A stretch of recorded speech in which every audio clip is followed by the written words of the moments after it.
And we're back once again. It's your friendly neighborhood film watchers. It's Frankly Football. I'm your humble host, Brandon. I got my man, 100 Grand, with me. How you doing, Chris? What, man, what's going on, BH, man? Everything's good. It's a Tuesday night. We getting back on schedule, starting to rock.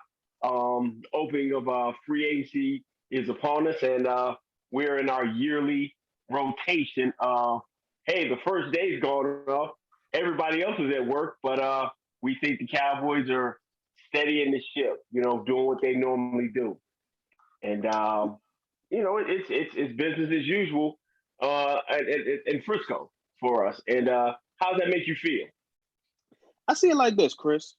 When the dog barks at the moon, you don't get surprised.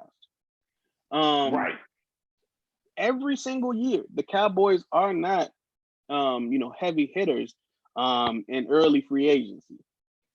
So okay, for people to still be saying, "Oh, well, why aren't the Cowboys spending money? Why aren't they, going after these big name guys?" Um, that's what we know. We know that they're not going to do this. The Cowboys are a team that build through the draft and fill small holes in free agency.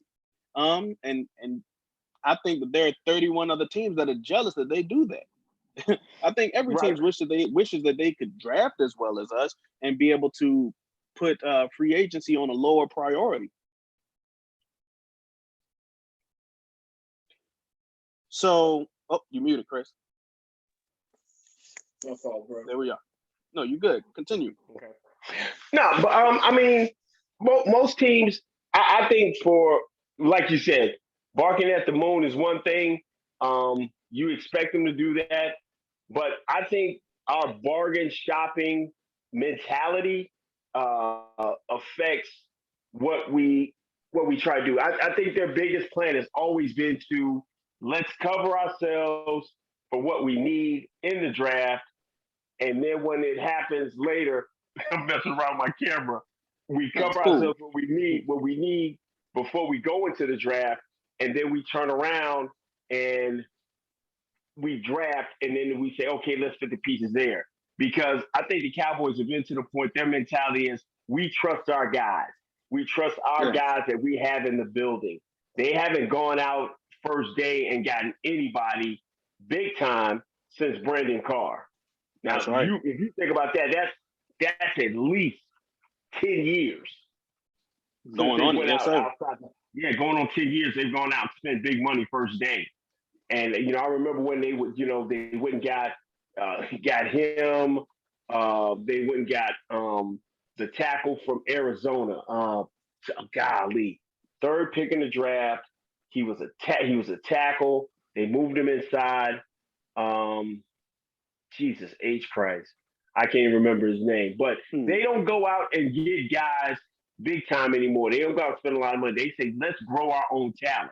So with them going the past couple of years of just saying, hey, I'm gonna go get guys to fit spots. Okay, I'm gonna go get a cornerback here. I'm gonna go get a safety here. I'm gonna go get a lineman here, and then let's go draft, bring guys that we like there, and build from that point. And I think that's gonna be the philosophy as well. Um, Going back and re-signing your entire wide receiver core from last year, which in a lot of people's minds, at least in a lot of Cowboys' minds, was a really pleasant surprise. We thought Noah Brown could play. We weren't really sure. He showed us he could. Um, Cedric Wilson.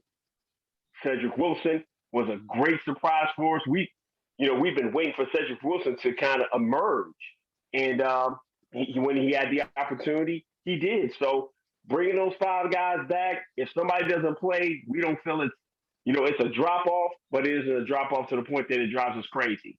Bringing back our special team ace and CJ Goodwin, which is a really good signing. Crazy part about it is I know his aunt. She works at the Hmm. hospital that I delivered to, and and Interesting. that, yeah, it's crazy, right? Small world. And so that's a great signing. I think that's a good thing. The only thing I didn't like, but then I understand the mindset is letting LP Lattiser go. But to get the long snapper that the Rams and John Fossil have a connection with, that helps as well. He's younger. I think that's a good move. So I haven't been upset with the few moves they have made. Um, but I am a little distraught that one of the guys who I was hoping they bring back ended up getting money elsewhere, and that's in Chidobe Awuzie. What do you think about that? Um, I'm happy to see him get his money. Anytime that a player gets paid, I'm happy to see it. Um, he got a 3-year, $21.75 million contract from Cincinnati. It averages out to $9.25 million per season, Okay. which is great. That's enough to get us a 5th round comp pick. I love my comp picks. but I was gonna say that. Right, right, right. Well, I mean, but you got him you got him getting signed as a comp pick. You also yes, got Cam Irving, him getting signed. yes, That's to Houston, another comp pick. Yeah, if I to remember Houston. right. Right. So that's going to be Joe Thomas. He got Yes, Joe signed to Thomas Houston. went to Houston. Joe Thomas went to Houston, not Cam Irving. Joe Thomas with the yeah. So the Cowboys are. We've always said it. They want young, cheap labor, Yes, and they want to be able to bring the guys and put inside the culture to help them become who they want to be. Um, Joe Thomas going away is a little concerning. interesting. We can call it what it I is, want to say, concerning. yeah. Well, here's my thing. If you're saying the guy who I got coming back for a guaranteed 9 million 5th-year option for the past 2 years has been injury prone, but he is my first round pick. And then the other guy I just signed for a contract that most people aren't in love with, and I let Joe Thomas walk off the field, walk out the building. Um, so that means guys like Luke Gifford, guys like Francis Bernard. Um, I got to find out who they are and can they play. And Absolutely. and it puts me in the mindset that I have to go inside of free agency, inside of my bargain bin shopping, and find me another guy who I can place in there who can play. Definitely. I think about it like this. Uh, when it comes to Jalen and Leighton, both of those are guys who could be out of the building within the next 2 years. Actually, after the 2021 season, if you want to think about it, Jalen Smith's contract has a potential out after the 2021 season, and it is yet to be seen that the Cowboys will pick up Leighton's 5th-year option, which would get him out of the door in 2021 as well. Um, so it does mean that linebacker would have to be addressed at some point if you don't see yourself moving forward with both of those guys. Um, I'm a big fan of one particular linebacker in this draft. Uh, so Absolutely. it, it's just one of those things, man. This is a good year for those day 2 defensive guys. So provided you can get as many picks as possible within day 2, we have 3 right now. If you can get another Right. 1 or 2, then I would feel just fine about this team as a whole. I don't really have any concerns about the offense. I think that our offense is mostly intact, and I'm comfortable with it. But our defense, yeah, it's not too many free agents that I need because I know that my team drafts well.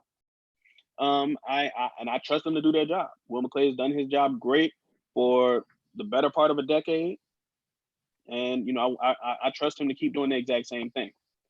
Um, the Cowboys did bring in one free agent from the outside, signed to a 1-year deal. Ty, how do you pronounce his name? I, Seki I, and Seki. yeah, Kaseki. Yeah, Kaseki. Tackle played up in Mm-hmm. Buffalo. Been I Yes, think he's 35 years old. Got a he's an older guy. long. He's an older guy, but been a steady guy, and I think that's a way that the Cowboys insulate themselves with the swing tackle position, but also kind of gives them the ability to say, hey, if either one of my tackles miss a game or two inside of this 20 game season, I've got a guy who can come in and give me some games. And I like to sign it. I think last year Cam Irving was an upgrade over Cam Fleming, except for Cam Irving kept getting hurt, which forced you to put Terrence Steele on the field. So it kind of backfired. It made sense to go get Cam Irving, who was an upgrade over Cam Fleming. The problem was he kept getting hurt. So when he got hurt, it forced you to put Brandon Knight on the left side when you would have more ideally wanted Brandon Knight on the right side. And ten paper Steele. Terrence Steele on. You'd want him on the bench. But it was kind of like a blessing in disguise because you were able to get him quality reps, and he went from being god awful to just being terrible as the season went on. But at the end of the day, I don't want Terrence Steele to have a jersey on game day. I don't want him to be on my roster. If we're being honest, the way that I see it. I know you don't want him, but you got to have guys to practice. See, that's the problem. You have to have guys to give certain guys reps in practice. Chris, Terrence Steele was an undrafted free agent. We can bring in undrafted free agents, undrafted rookie free agents. There we go. Okay. After this draft, we can admit that this, because we had time to test it and get data. We can admit that that's a failed experiment and bring in another guy to try that again if you really, really want to. Okay. Unless he still got some pictures. Unless he still got some pictures.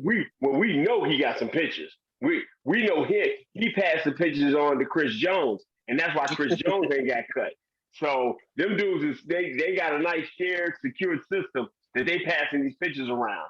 But I like Seki being on the roster. It kind of insulates me that if we don't get my only pick at 10 that I want at 10, we still got a guy who can be able to play some swing tackle for us. Yeah, I agree. I think that when healthy, our line can still manage. It is good to bring in prior to the draft anyway, in order to secure yourself. Right. Some free agent help, and I like that they did that. And I'm sure they'll draft a guy as well, because why not? You always draft online. I just think the one area where you could give yourself some time and be able to not maybe get you can help yourself. See, because you can help yourself by going into free agency and having gone after a Dalvin Thomas who ended up in Minnesota. I think right now the one guy you can go get is a Malcolm Brown, because you're going to need a veteran presence. I was listening to Jeff Kavanaugh, and anybody who listens to us, make sure you go check him out at JC 105.3 on Twitter, but also on his YouTube channel. Really good listen. But out of the guys who were rookies this year, they were drafted. 9 defensive guys made quality starts or was ranked very high in their play, had a passing grade according to PFF. And to put that in perspective, Trayvon Diggs barely had a passing grade, and he played a majority of snaps for us. So I think a lot of times we think, okay, if we go in the draft, we get Marvin Wilson. If we go out and get Caleb Farley or Calvin Joseph, if we go get Darius Washington, plug them into the defense, then boom, year one, we're gonna be automatically better. That doesn't usually happen. You know what I'm saying? Right. So you go into free agency and kind of go get either ascending mid-level guys, or you go get superstars at certain positions and pay them to be able to help your team, and then draft that guy to help him move along to the next step.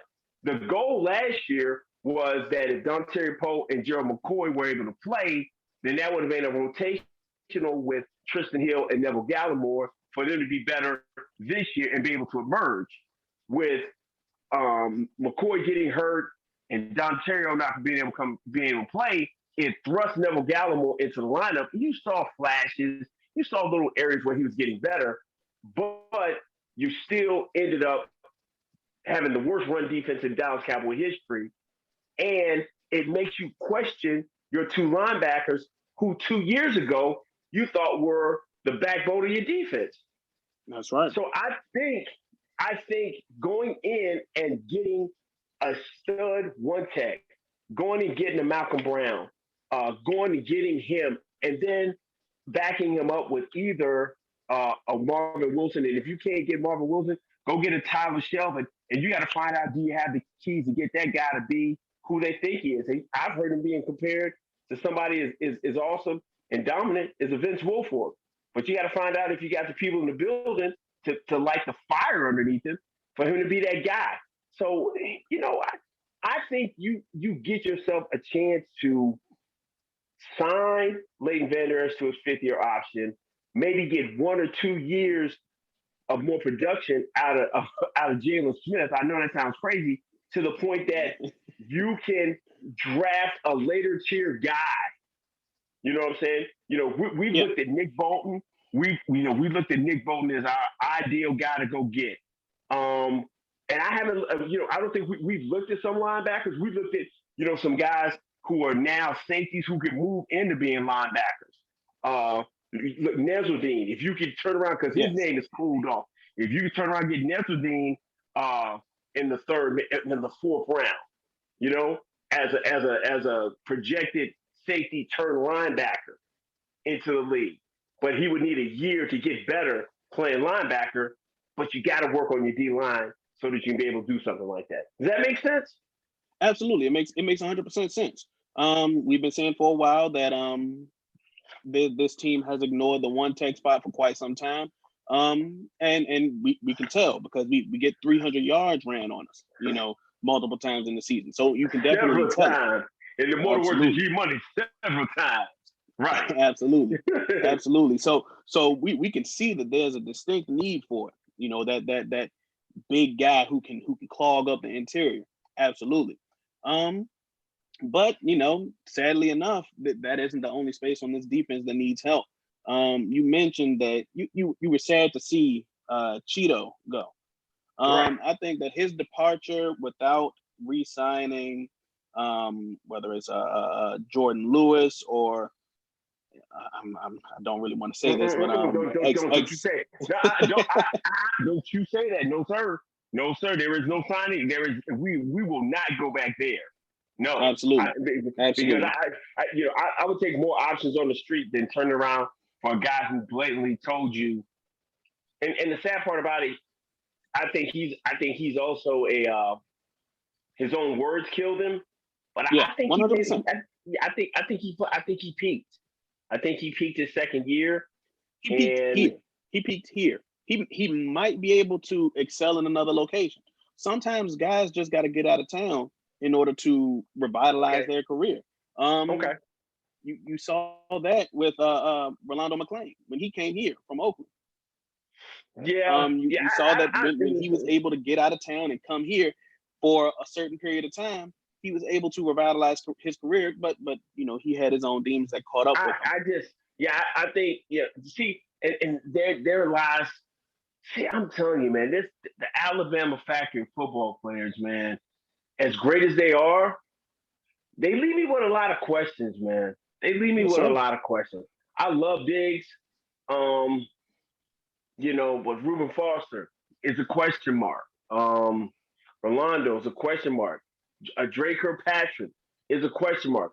For every guy you have like that, you got a Marlon Humphreys. No questions on him. Mika Fitzpatrick. No questions on him. So I mean, yeah, that's why this. I think it's real lazy by a lot of um, media people to just mock Patrick Surtain to 10 just because he went to Alabama. When at the end of the day, as me and you have rated him before, we think he's maybe the fourth or fifth best corner um, in this draft class. Absolutely. And And that's and not there saying that are he's bad. no. That's I not mean, saying that he's listen, bad. listen, man. If you're fourth or fifth, that's fine.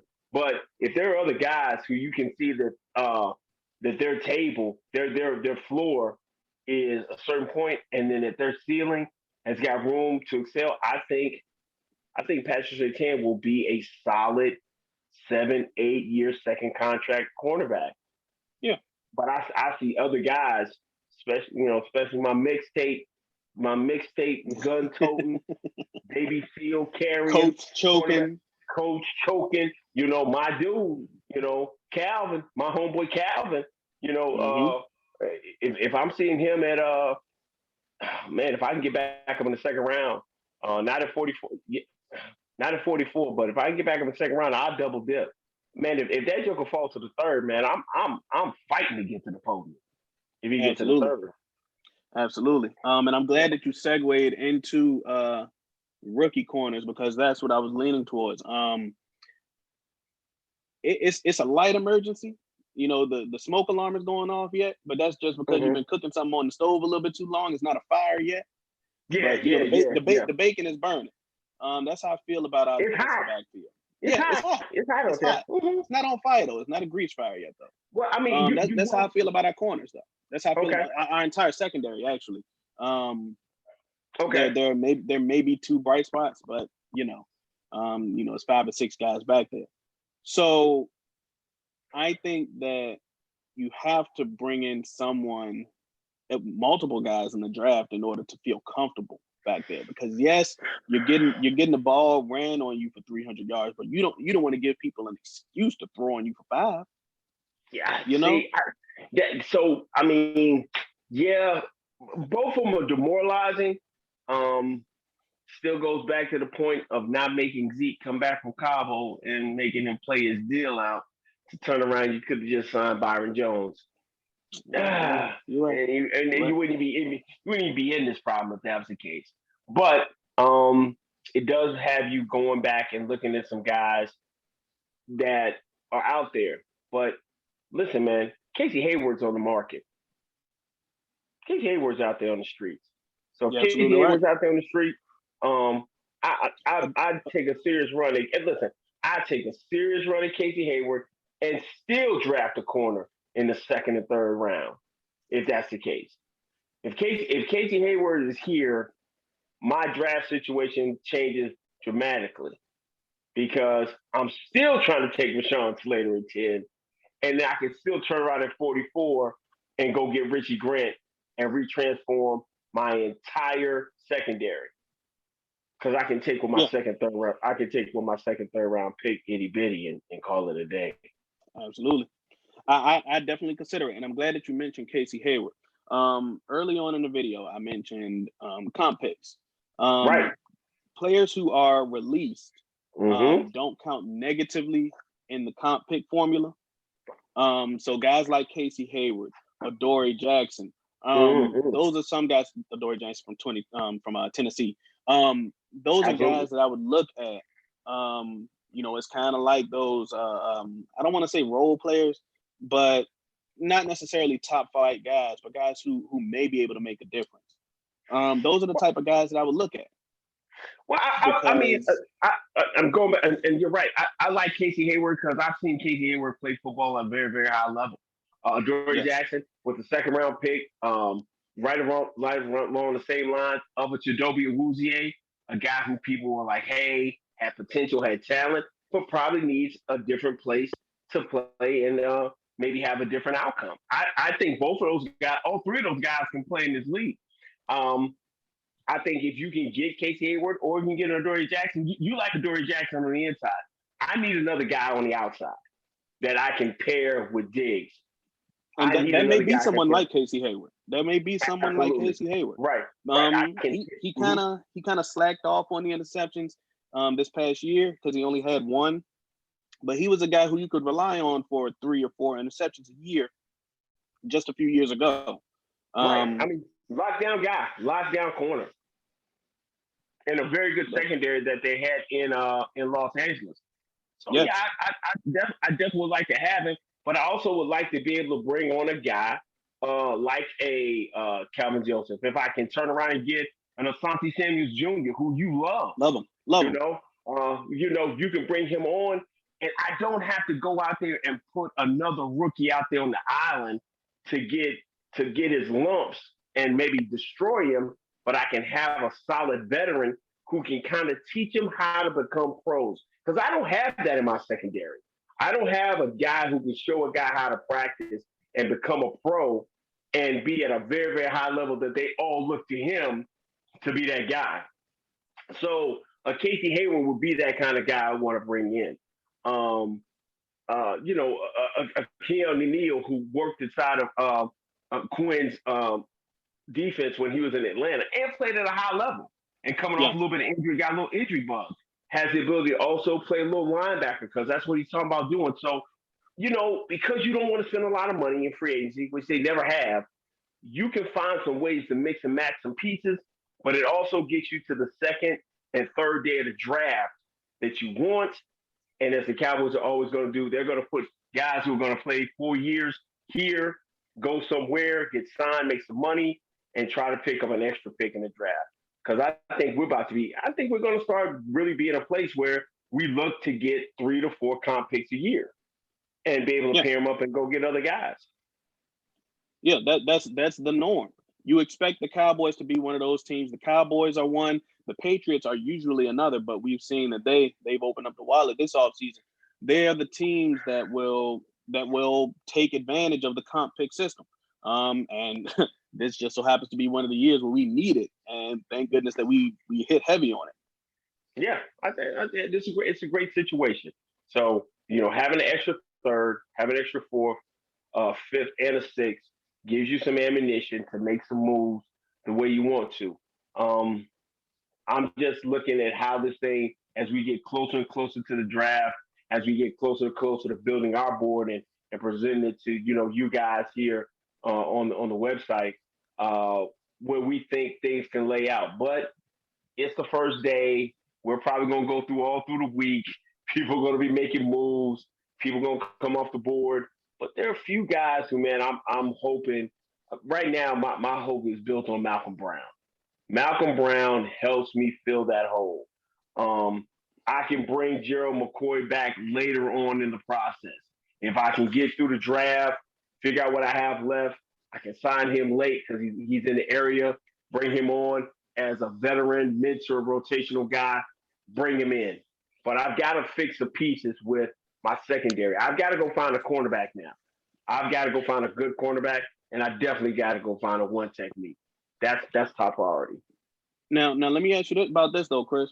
I think that up front on the defense is probably the area where you need the least amount of like mentoring. Just because you have Demarcus Lawrence, who was one of those high profile guys. You have Randy Gregory who had to go through the mud in order to find his success. So those are two Okay. guys on two different sides of the fence that, no matter who you bring in, they can tell you, what they've gone through, the right way to do it, things like that. So I think that honestly, the defensive front is probably where you need the least mentoring. I think that as you go further back in the defense, the more that you need it. You I, might need it in the middle, at the second level because, you know, Jalen Smith is one of those guys who, is like one of the big personalities, one of the big brands, and it doesn't seem to be translating itself onto the field. mhm. Um, Leighton Vander Esch is another thing. I think that he's a very hardworking guy, but he's just his body betrays him. So that is Mm, what it is. But okay. is Sean Lee gonna be there? So you're gonna need that big brother figure there. Um, but in the secondary, just like we said, it's completely devoid of um Talent. upstanding vet talent. Yeah, Talent. You don't have bodies. You're yeah. sitting back in your secondary right now. You have you got Trayvon Diggs, you got Donovan Wilson. Um Anthony Brown and CJ Anthony Goodwin, Brown. and that's it. I Oh, think. well, no, we never gonna count CJ as a cornerback. You Yeah, go he's a special CJ. teamer. Special teamer is his Special team. position. I give you that. So, so you got Marcus Candidate. You got Yeah, Marcus Candidate who didn't play last year. You got that's right. Donovan. You got Anthony Brown. You got Trayvon Diggs. You got four guys for four spots, and three of those guys are cornerbacks. So you got to go get a safety. You got to go. You Yeah, got to go get a safety. I believe you got to have somebody in the middle because you.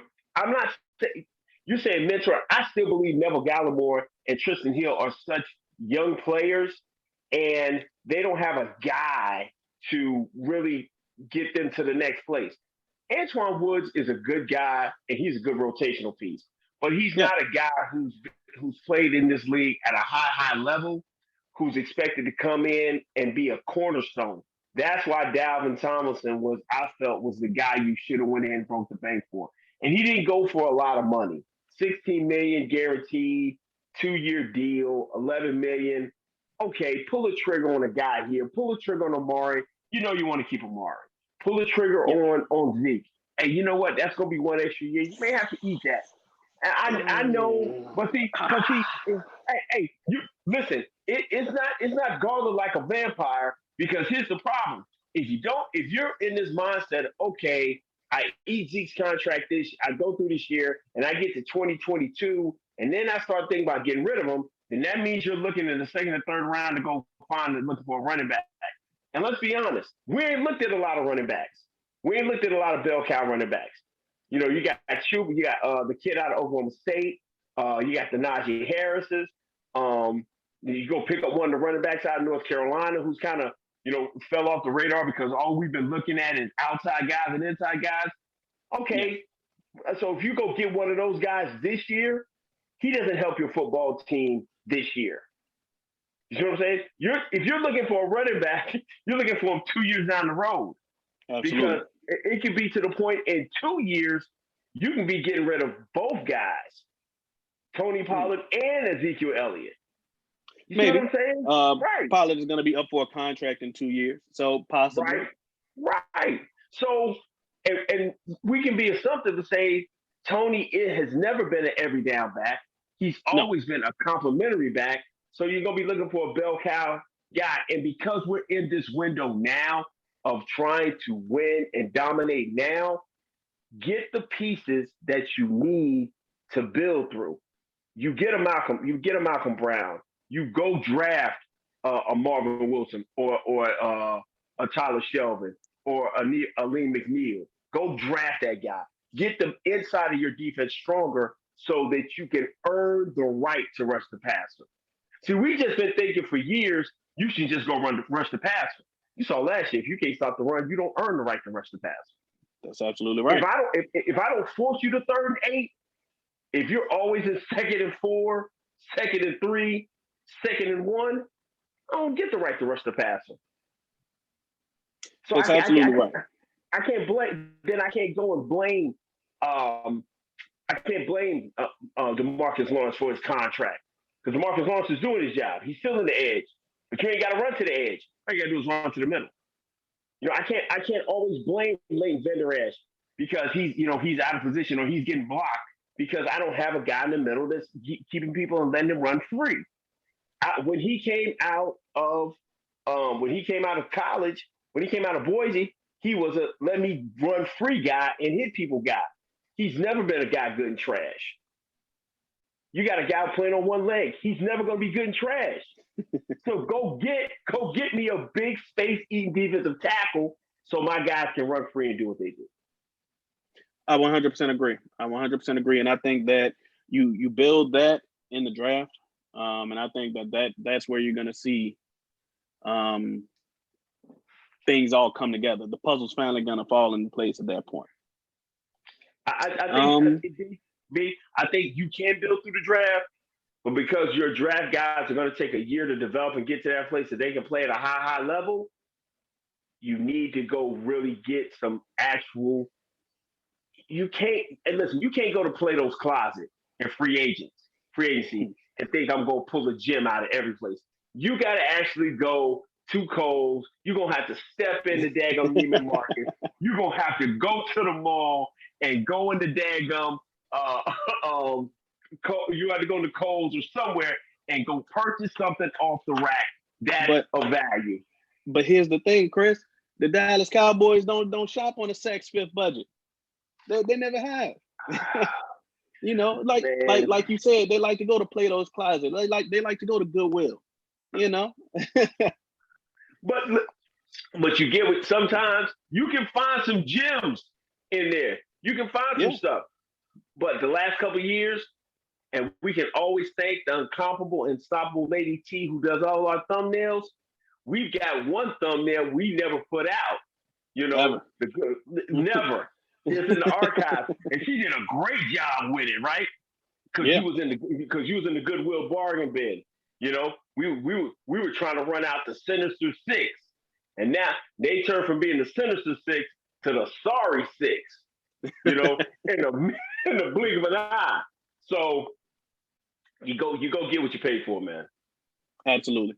Absolutely. And yeah, it does come down to that. You get what you pay for.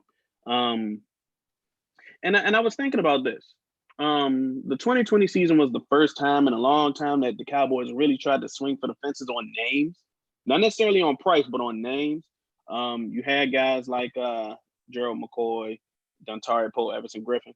I really wonder because that wasn't something that they were used to doing.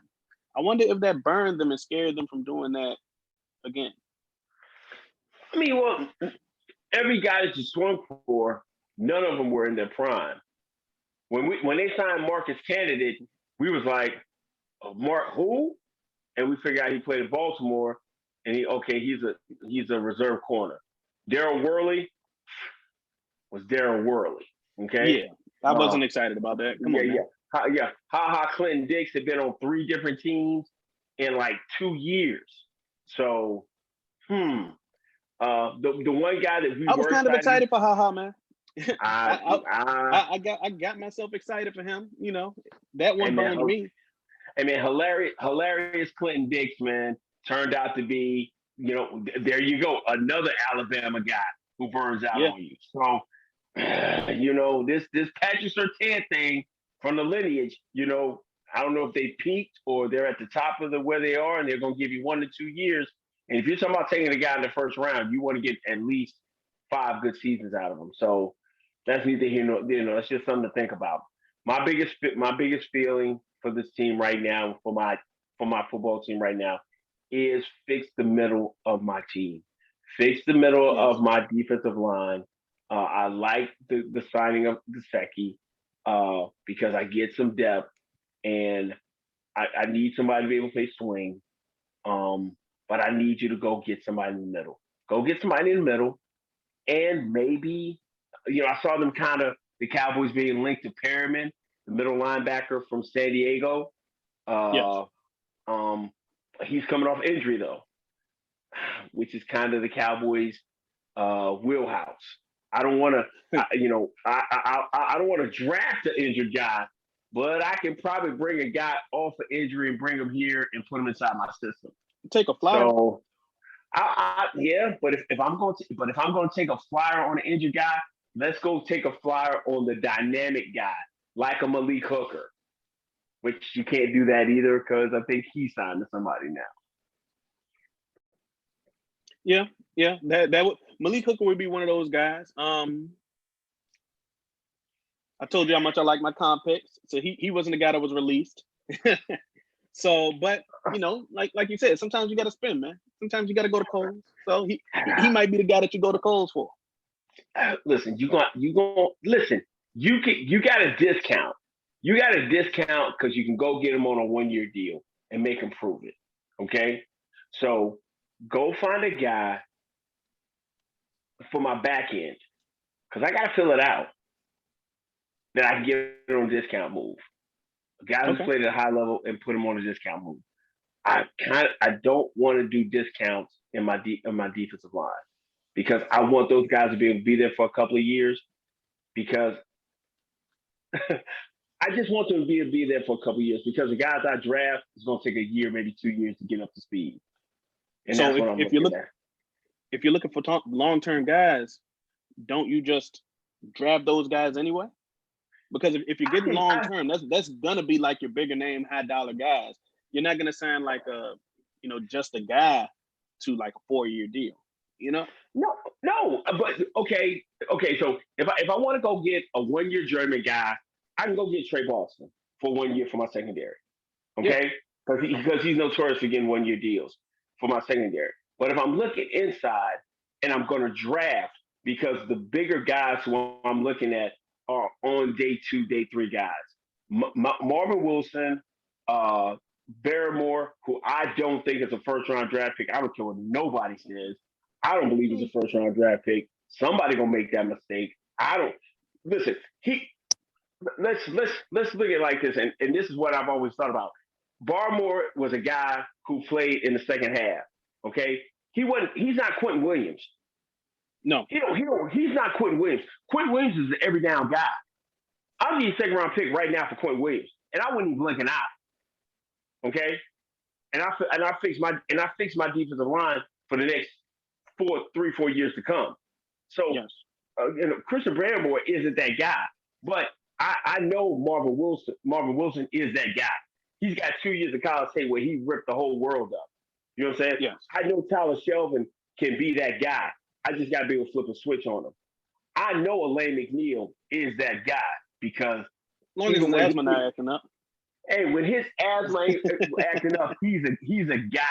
You know? Yeah. So I can go get that guy, and I'm gonna get that guy day 2, day 3.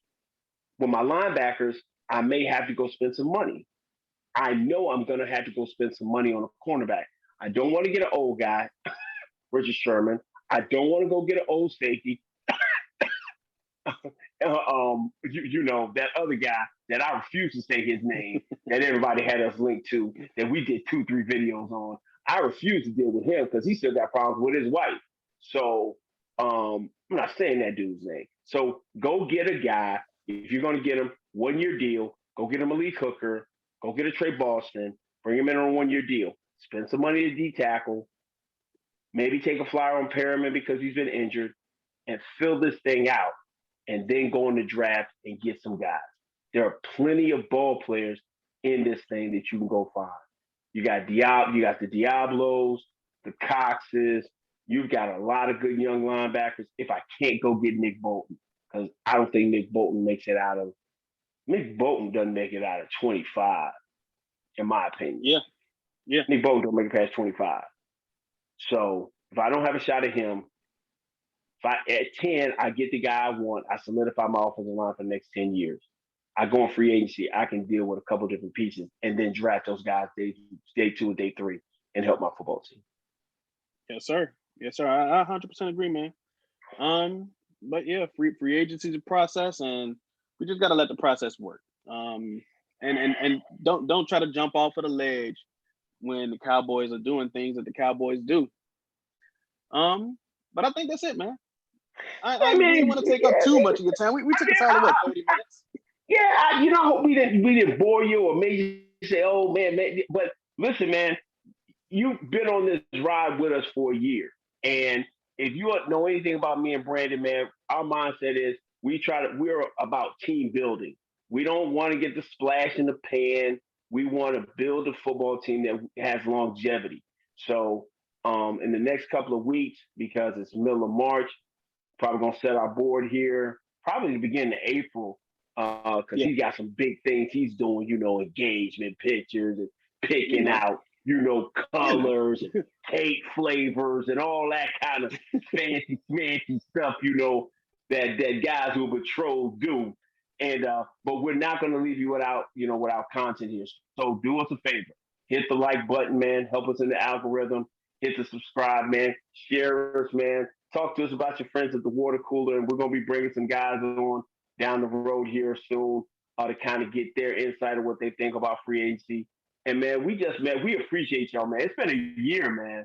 It's been a year, man. We went from 7 folks, man, 7 folks just following Brandon and me finding Brandon and him finding me to being almost 200, 250 people. Now, I know that might not be a lot to a lot of people, but from 2 dudes, who, right here in VA, man, who love the Cowboys, man, had some time to get to grow our friendship. We really appreciate y'all on this ride with us.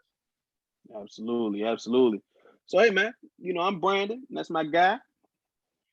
I'm setting it up, Chris, man. We frankly football, man. Until next time. Peace. Peace.